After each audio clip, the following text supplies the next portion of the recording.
बिस्मिल्लाहिर्रहमानिर्रहीम। आप देख रहे हैं crime watch with Aamir Mirza. दोस्तों, national cyber crime investigation agency के एडिशनल डायरेक्टर सरफराज चौधरी, उनकी सरबराही में जो विंग काम कर रहा है, उन्होंने ना सिर्फ टिकटॉकर्स जो कि बड़े बड़े नामवर टिकटॉकर्स हैं, गैम्बलिंग एप्लीकेशंस को जो प्रमोट करते हैं, उनके ख़िलाफ़ घेरा तंग से तंग किया जा रहा है। यही नहीं, इनका जो एक सबसे बड़ा स्टेप जो है अब वो लेने जा रहे हैं, वो एक इंतहाई खुश आइंद है और इस हमारे मुआशरे में एक सुधार का ज़रिया भी है। मैं आपको बताऊं, ये वो अपना टिकटॉकर्स हैं जो कि सोशल मीडिया पर लाइव टिकटॉक बनाते हैं। इसमें नौजवान लड़कियों की बहुत बड़ी तादाद है। इसके अलावा इनके साथ नौजवान लड़के भी शामिल हैं जो लाइव टिकटॉक पर अपने जिस्म की नुमाइश करते हैं। इंतहाई गलीज़ गुफ्तगू जो मैं और आप सोच भी नहीं सकते वो करते हैं। अपने कपड़े उठाकर अपने जिस्म की जो खबर लड़कियां हैं वो पोशीदा एज़ा जो हैं वो दिखाते हैं। इसके इवज़ वो अपना पैसे जो हैं वो कमाते हैं। उन्होंने इस चीज़ को अपनी कमाई का ज़रिया बनाया हुआ है। ये लाइव टिकटॉक कितनी देर तक ही चलती है और उस दौरान वो गलीज़ गालियाँ निकालते हैं, गलीज़ गुफ्तगू करते हैं और बंदा कानों को हाथ लगा ले, तौबा तौबा कर उठे कि कोई आम बंदा अगर उनकी गुफ्तगू सुन ले तो। देखना अब ये है कि इनके ख़िलाफ़ जो कार्रवाई शुरू की जा रही है वो किस हद तक कामयाब होती है। इस हवाले से लिस्टें तैयार की जा चुकी हैं। इनके ख़िलाफ़ सबूत जो हैं वो इकट्ठे किए जा रहे हैं और इनको नोटिस आने वाले दिनों में भिजवाए जाएंगे। इनको फिक्स करना चाहिए क्योंकि ये माशरे के असल नासूर ये लोग हैं। देखें, पिछले कई दिनों से बहुत से वाक़यात पेश आ रहे हैं, गैंग रेप के वाक़यात पेश आ रहे हैं। आपने सीसीडी के कुछ वाक़यात देखे कि पिछले कई दिनों से कुछ 4-5 वाक़यात 6 ऐसे हो चुके हुए हैं कि किसी के नेफे में पिस्टल चल रहा है, किसी ने कोई पिस्टल निकालने की कोशिश की, वो चल गया, उसका नाजुक एज़ा जो है वो वहाँ पर गोली लग गई। तो इस किस्म के वाक़यात जो हैं वो रूनुमा हो रहे हैं। देखें, ये वो काम है कि ये गली मोहल्ले में छोटी मासूम बच्चियों के साथ ये लोग जो हैं वो फहश हरकत करते हैं, उनके साथ ज़्यादती करते हैं।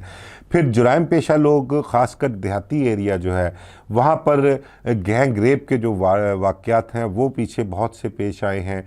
तो इन सब के पीछे मामला हैं क्या? मेरे ख़्याल में मैंने तो बहुत देखा, बहुत सोचा, बहुत से लोगों से बात भी की इस हवाले से। कुछ अपना साइकेट्रिस्ट थे, उनसे भी बात की, कुछ पुलिस अफसरान थे, उनसे भी बात की। उन सब का यही कहना है कि यार, सोशल मीडिया पर जो गंद चल रहा है, जो जिस्म की नुमाइश ये लड़कियां कर रही हैं, ये ख़ासकर देहाती एरिया में, बैकवर्ड एरिया में या छोटे पसमानदा इलाके जो हैं वहाँ पर लोग जब इन चीज़ों को सोशल मीडिया पर, टिकटॉक पर देखते हैं कि लड़कियां किस तरह से अपने जिस्म की नुमाइश कर रही हैं, कितनी फहश गुफ्तगू कर रही हैं, तो वो देखकर लोग फ्रस्ट्रेशन का शिकार हैं, स्ट्रेस में हैं। अब उनको जहाँ कहीं भी कहे, अपने घर में ही सही, अपने इर्द गिर्द मोहल्ले में, या वो कोई जुराइम पेशा लोग हैं तो वो किसी वारदात के दौरान उन्हें इस अपना कह लें कि जो है वो उसके हवाले से जहाँ कहीं उनको आसान वे मिलता है तो वो उस चीज़ को अडॉप्ट करते हैं और वो अपना फ्रस्ट्रेशन, अपना स्ट्रेस दूर करने के लिए एक इंतहाई खौफनाक जुर्म जो है वो कर गुज़रते हैं। और इस सोशल मीडिया को, ये ख़ासकर टिकटॉक लाइव, इसको उन्होंने करार दिया है कि इस किस्म के जो जुराइम हैं उनके पीछे ये बहुत बड़ा मौजब है। ये चीज़ जो है बहुत वजह है इस चीज़ की, तो इसका ख़ात्मा बहुत ही ज़रूरी है। अगर तो हमारा national cyber crime investigation agency जो है, ये विंग जो है, इनके ख़िलाफ़ कार्रवाई करने में कामयाब हो जाता है, इनके ख़िलाफ़ ऐसी मौसर कार्रवाई की जाती है कि ये माशरे का नासूर जो है उसको ख़त्म किया जाए और सोशल मीडिया पर इस किस्म की जो चीज़ें हैं वो ना दिखाई जाए और इस किस्म की एक्टिविटी ना हो, तो ये दूसरे जुराइम, गैंग रेप, मासूम बच्चियों के साथ, नौजवान छोटे बच्चों के साथ जो बदफेली के वाक़यात पेश आते हैं, उनमें नुमाया कमी जो है वो नज़र आएगी। तो ये लोग जो हैं, इनका मार्कअप कर लिया गया है, बहुत बड़ी तादाद है, एक लंबी फहरिस्त है इन लोगों की, तो उनके ख़िलाफ़ जो है वो शिकंजा जो है वो टाइट कर दिया गया है। अब इनकी बारी जो है वो आ रही है। अब इसी वाले से दूसरी तरफ बात करें तो सरफराज चौधरी जो हैं एडिशनल डायरेक्टर, उनकी सरबराही में एंटी मनी लॉन्ड्रिंग एक्ट के तहत जो विंग काम कर रहा है, और ये जो टिकटॉकर्स गिरफ़्तार किए जा चुके हैं उनमें डक्की भाई एक बड़ा मशहूर टिकटॉकर है, वो पिछले कई हफ्तों की तफ्तीश काटने के बाद, रिमांड काटने के बाद उसको जुडिशल किया गया है। डक्की भाई के ख़िलाफ़ इल्ज़ाम था कि इन्होंने अपना गैम्बलिंग ऐप जो है उसको प्रमोट किया है, और ये इंटरनेशनल माफिया है गैम्बलिंग का, जो इन टिकटॉकर्स के ज़रिए जो है अपनी ऐप्स की जो उसकी गैम्बलिंग की है उसकी प्रमोशन करवाता है, करोड़ों रुपया खर्च करता है, और उसके अगेंस्ट अरबों रुपया जो है वो डॉलरों में इकट्ठा करता है। इस हवाले से रजब भट्ट की जो है उसकी भी बारी आ गई हुई है। रजब भट्ट पिछले कई हफ्तों से जो है वो बैरून मुल्क फ़रार है, और वहाँ पर सॉरी अपनी जो मफरूरी की ज़िंदगी है कह लें कि वो गुजार रहा है। अभी तक पिछले कई दिनों से मैं देख नहीं रहा, कहीं पर रजब भट्ट की मौजूदगी पाई नहीं जा रही, लेकिन उसको इस चीज़ का अंदाज़ा हो गया है कि उसके ख़िलाफ़ मामलात जो हैं वो काफ़ी हद तक सीरियस हैं। रजब भट्ट को तलबी का नोटिस भेजा है NCCIA की तरफ से। उसका जो पार्क व्यू हाउसिंग सोसाइटी का एड्रेस था वहाँ पर भिजवाया गया। 9 तारीख को कहा था उसको पेश होने के लिए, लेकिन वो यहाँ पर मुल्क में तो नहीं है। पता नहीं उसके वकला की टीम या किसी ने NCCIA से रब्ता किया है या नहीं किया, या अपना क्या मौक़िफ़ दिया है उन्होंने।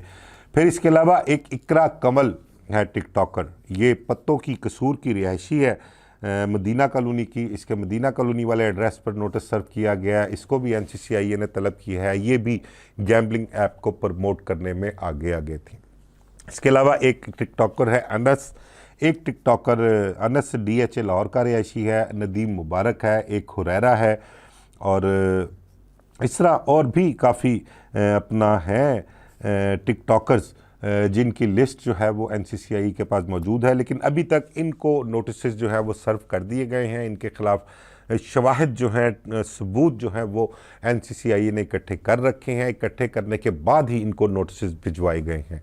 जिस तरह से डक्की भाई के ख़िलाफ़ कार्रवाई की गई है, और एक मुदस्सर हसन जो है टिकटॉकर वो भी गिरफ़्तार हुआ है, वो भी रिमांड पर है NCCIA की, उसे भी तफ्तीश जारी है, बरामदगियाँ जारी हैं। इन टिकटॉकर्स के मुतल्लिक़ ये बताया गया कि इन्होंने करोड़ों रुपया जो है वो इन ऐप्स के जो मालकान हैं, जो करते धरते हैं गैम्बलिंग ऐप्स के, उनसे इकट्ठा किया है, और इन्होंने गैम्बलिंग ऐप्स को प्रमोट किया है, पाकिस्तान को बदनाम करते हैं।